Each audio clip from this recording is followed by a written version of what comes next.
Good morning, everybody. So obviously it's morning, so that's why I'm saying that. Tracy Brown here, your somatic nutrition therapist and body image specialist. So I thought I'd just take a little walk around the yard this morning just to kind of, it's nice and cool. It rained, so it's not so humid today, so it's nice. So anyway, I wanted to help us do a couple things today, which is, end up our week with a reader question and answer that I wanted to do. And then finish up our series around what are we really hungering for. So let's get started. Our reader question for today is, how do I word this? So just a noticing of I'm noticing that my hunger is really increased after actually eating more. And so why is that happening and how can I not be overwhelmed by it? So that's me summarizing the question. Well, so the answer is, if you have had any time, and I'm prefacing this, it doesn't matter your weight.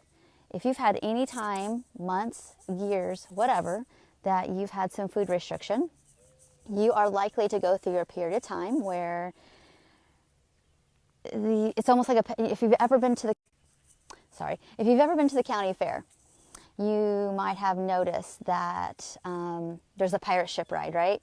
So imagine what is happening in your body with your appetite like the pirate ship ride. So you're way over here at this end where there's tons of restriction and you're hanging there. And let's say that you decided to, you know what, I'm going to start eating. I'm going to start to get my metabolism going. I'm going to start to get more grounded in my body. I'm doing this process. I'm not going to diet anymore or restrict or whatever. And so you're going to have a time where it's like at the beginning, you're not going to feel, you're eating more food, but not feeling that much better. Things are still kind of like moving slow. And then all of a sudden, those signals start to come back up and you're at the height. You're up here where it's like, I'm starving and I'm eating a lot of food and I'm still hungry. I ate a lot of food last night. I'm hungry again the next morning. These are good signs.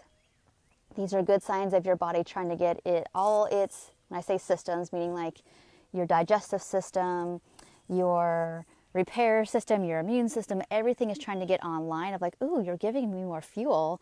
I'm going to step it up and get more, not so much efficient, but get to like maybe more appropriate functioning for you. So less tired. And really the bottom line is vitality. Like if we get all this back online just by eating more food, you get more vitality, which is amazing. But the question really is, like, that all sounds great, but how do I not let my diet thoughts take over? Because I can get overwhelmed with all the either feelings about this, the sensations about that. And it's really a matter of like, well, what would you like to see happen with it? The idea of feeling overwhelmed is telling me that like you're feeling like something's wrong or bad or unsafe about this hunger. And hunger is supposed to happen. Without it, we would never survived as a species, because it's like if you don't have hunger, you're not going to really have motivation to want to go out and fuel yourself and feed yourself and take care of yourself. And so what if we could use this feeling of hunger as a gift of like, oh, okay, I have a need here, and hunger is not a need that's wrong or bad.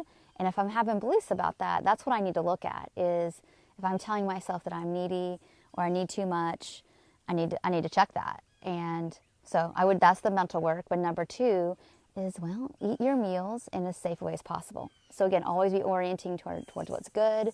Keep your eye on why you're doing all this in the first place, and recognize this time will pass, just like every other phase of breaking up with dieting or any other behaviors you're not a fan of. All of that, there's all different seasons through all that. And so that's kind of the best answer I can give that's not very super specific to a certain person, if that makes sense. There are specifics within the general things, and we just have to remember that like if you're feeling overwhelmed, small, young, you're shrinking up, you want to like get into fight or flight mode, or you want to shut down with this, is recognizing this is not from right now.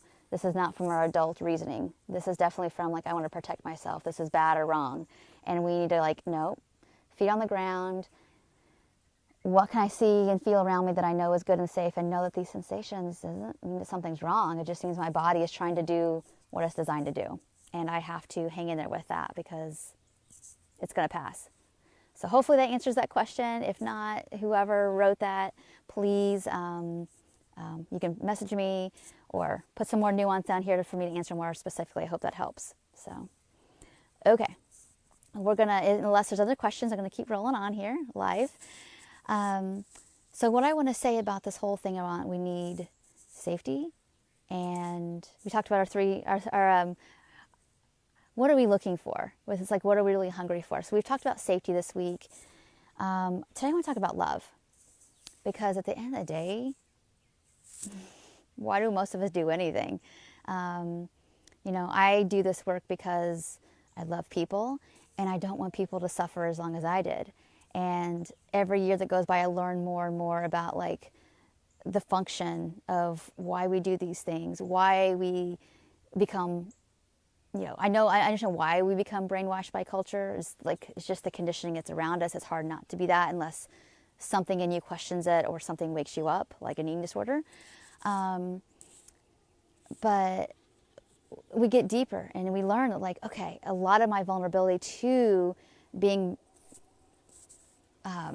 influenced by diet culture, being influenced by what everybody else thinks, has to do with my wounding. And at the end of the day, when we're born, all we want to be is safe and we want to feel loved.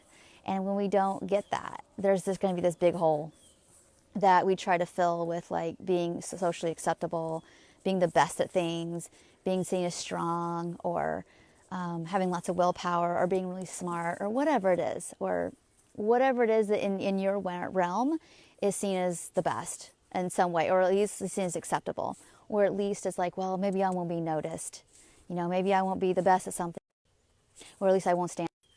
So I know that's a safety issue, but it's also, at the end of the day, like, we might even be loved. Like, I've worked with thousands of people, and when I go through, like, what is it we think we're going to get from being in a smaller body? And people will, when I have people do pro and con charts, what I'll notice is that over here on this, like, this pursuit of thinness column, is that there's always this thing about being, in some way, whether it's attractive or being seen as successful or whatever, underneath, you keep peeling those layers back, it's always about, like, I don't think I'm lovable. And I feel like this is a tool that I can use to get there, because there's this hole of, like, not being fully seen and accepted and cared for the way we need it. And that can be super old, since the beginning of your life. It could have happened later on in your life with just a lot of not being met or seen, or maybe there's a lot of criticism. And what I want to say is that, like,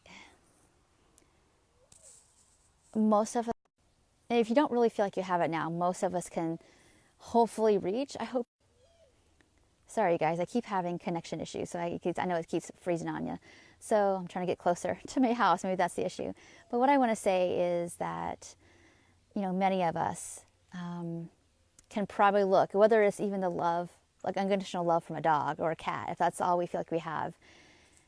It's really important to recognize that, like, no matter how thin you've gotten, how perfect you're trying to eat, how much it feels scary to let go of that food item, because it feels like I'm not lovable anyway, so I might as well, like, have something. Recognize those are substitutes.